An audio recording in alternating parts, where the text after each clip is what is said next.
The Democrats want Donald Trump to concede. They want Donald Trump to go away. They want him to acknowledge Joe Biden's victory. Okay. Let's do Stacey Abrams. See, the Democrats, well, voter suppression. There were all sorts of reports about voter suppression. Georgia in 2018 had a record high minority participation, non-white participation. In the last number of years in Georgia, non-white voter registration has outpaced white voter registration.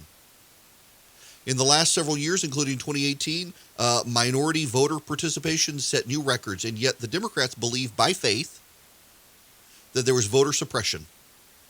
They ignore the fact that elections in Georgia are conducted at the local level, and the counties about which they are complaining are Democrat counties with majority Democrat boards of elections, and yet they somehow think the Republicans suppressed the vote.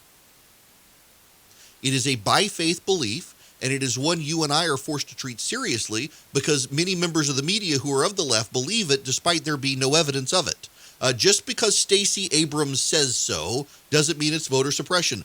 Just because people have to show up with a voter ID doesn't mean it's voter suppression. Just because people have to wait in a long line doesn't mean voter suppression. And by the way, it was the Democrats who filed lawsuits in the run-up to 2018 that impounded a bunch of voting machines so that there were long lines in these Democratic counties so that they could complain about voter suppression. Yes, I bet everybody in the media who claims voter suppression in Georgia in 2018 missed the fact that the Democrats filed lawsuits that required them to round up more than 200 voting machines across 3 counties that caused there to be long lines because they didn't have enough voting machines because those machines were impounded pending a court review of a lawsuit filed by the Democrats, no less. If you want Donald Trump to concede defeat, maybe you should have had Stacey Abrams do it instead of championing her as a hero. And all the people out there, oh, but it was voter suppression. She had a legitimate claim. No, she didn't. And the extent to which you believe that is the extent to which Republicans are allowed to believe there was voter fraud that stole this election from Donald Trump. Because there is just as much evidence for voter fraud as there is voter suppression. Except you can't acknowledge that because you're not the intellectually honest person that you think you are on the left. You think when your side doesn't concede, it's always meritorious. But when the Republicans don't do it, it's always bad.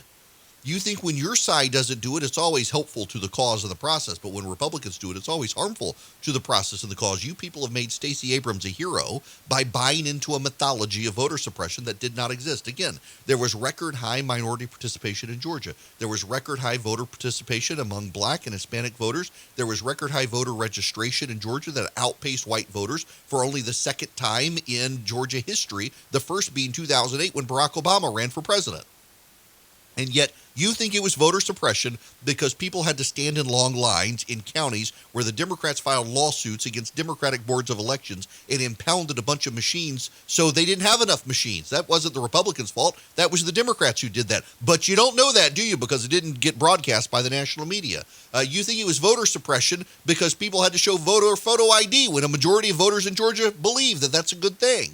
You think it was voter suppression because the machines crashed. That's not voter suppression. That's a machine crashing. Happens in Republican counties, happens in Democratic counties. You think it's voter suppression because of what happened in Democratic counties that are run by Democrat-controlled boards of elections, and somehow you think the Republicans did it. You have a by-faith belief that Stacey Abrams had the race stolen from her, in the same way Republicans have a by-faith belief that Donald Trump had this race stolen by him. There is really not a lot of evidence that there was enough voter fraud to overturn the election, and there's not a lot of evidence that there was voter suppression in Georgia in 2018. But both sides have a by-faith belief. The difference is you guys have a lot of media who believe your by-faith belief, and so you want everyone to treat it legitimately, while they don't have a by-faith belief that Donald Trump had the election stolen from him, so you want to condemn him. But the fact of the matter is, if you can't acknowledge that Stacey Abrams lost fair and square, you have no business acknowledging anything about the president other than he has the right to pursue his claims in court, whether you like it or not. And the reason he's got the right to pursue it in court is because he's a challenger to an election and you're not. Stacey Abrams could have challenged it in court, and guess what? She lost in front of a Democratic judge. She lost. A Barack Obama appointed judge, no less. And yet you're willing to give her a pass, but not Donald Trump. Why is that exactly? You claim to be intellectually honest? No, you're a partisan hack.